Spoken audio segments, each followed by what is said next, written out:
Hi, I'm Beverly Banov Brown, and today our topic concerning narcissistic relationships relates to a complaint, a challenge that I've heard over and over again from my clients for the last 30 years or so that I've been an intuitive, a life and relationship coach, and a love mentor.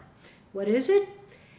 It's why can't people who are exhibiting narcissistic traits, are fairly far along, or are full-blown narcissists, crazy makers, drama kings and queens, why can't they accept and receive love in a healthy way, ongoingly, in relationship? The other question, of course, relates to why can't they give love in a healthy way that honors the cherished sacredness that a relationship needs to have in order to be stable, endure, grow, and evolve. These are very big questions. I truly believe that the answers are unique to the two people involved in the coupling. Yet, there are definitely certain identifiable traits that make it possible for me to discuss this with you.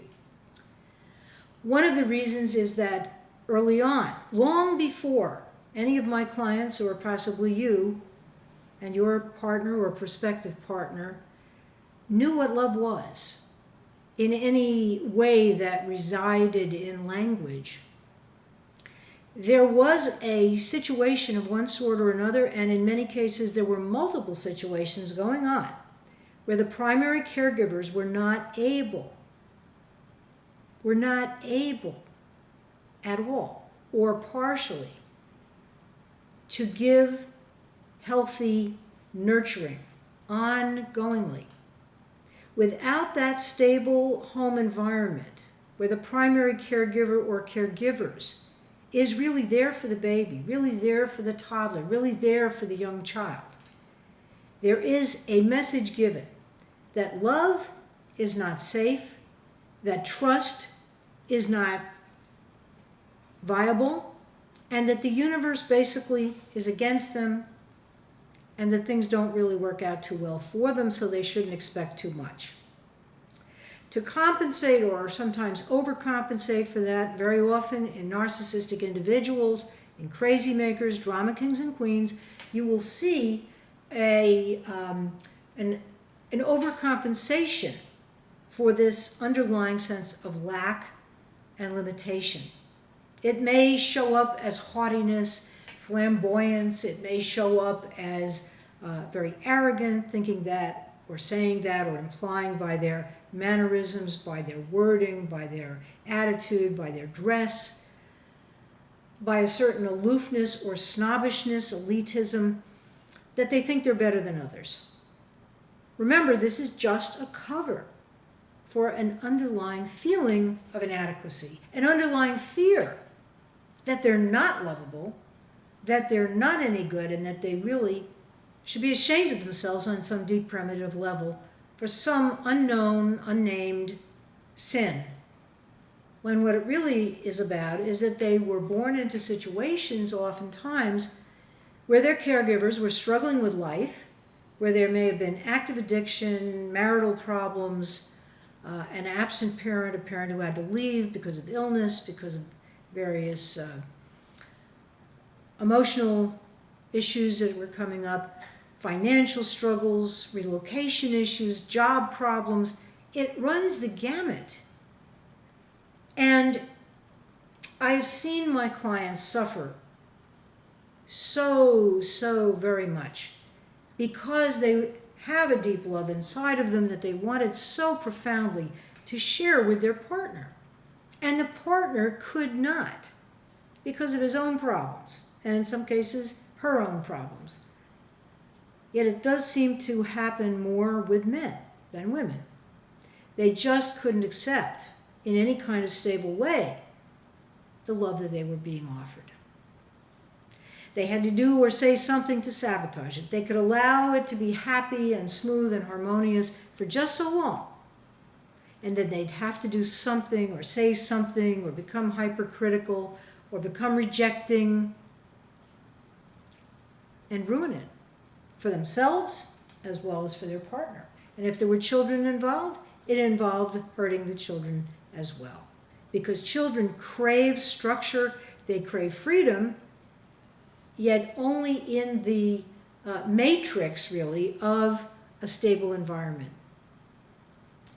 So the question is, why really are you willing to stay in a situation where you know now that the narcissist can be very loving and romantic and beguilingly ardent when he wants something, when he's in that stage of luring you in because he wants that reliable battery charger experience, and when he gets asked any questions and begins to have a sense that you are losing that patina of illusionary gold that was still maybe prevalent in those first few weeks and months, he's going to get insecure.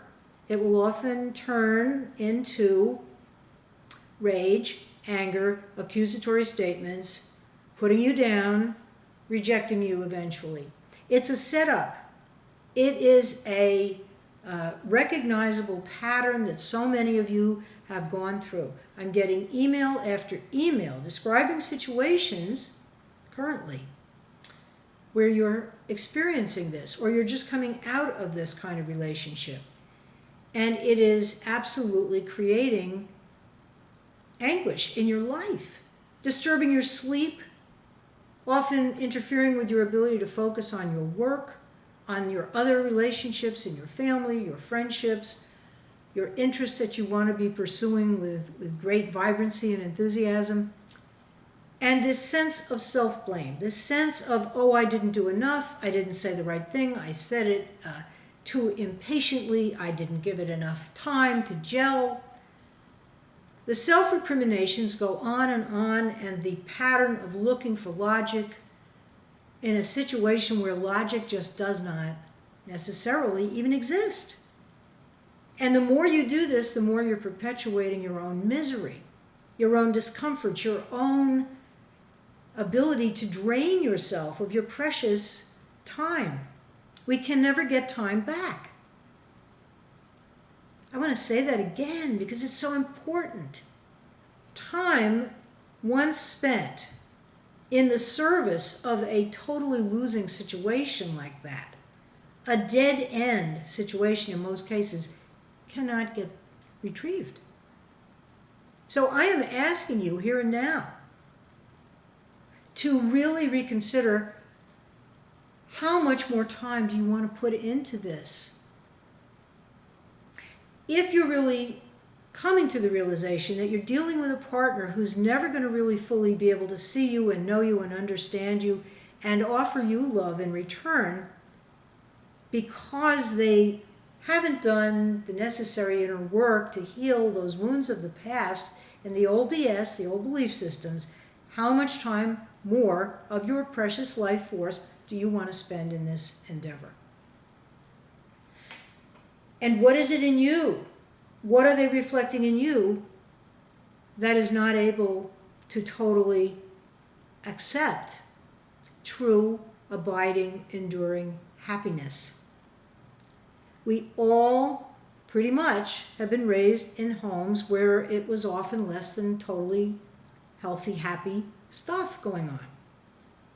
Whether it was communication glitches, whether it was addictive problems, whether it was money issues that came up, health issues, whatever it was, it created an atmosphere where somehow you may have come away with the idea that relationships have to be struggle and difficult and communication is going to be iffy at best. To the extent that you have that belief, you will unfortunately most likely keep perpetuating it. So the answer to the question is the narcissist, the drama king and queen, the crazy maker, is too insecure usually to be able to give and receive love healthily because it feels dangerous to them.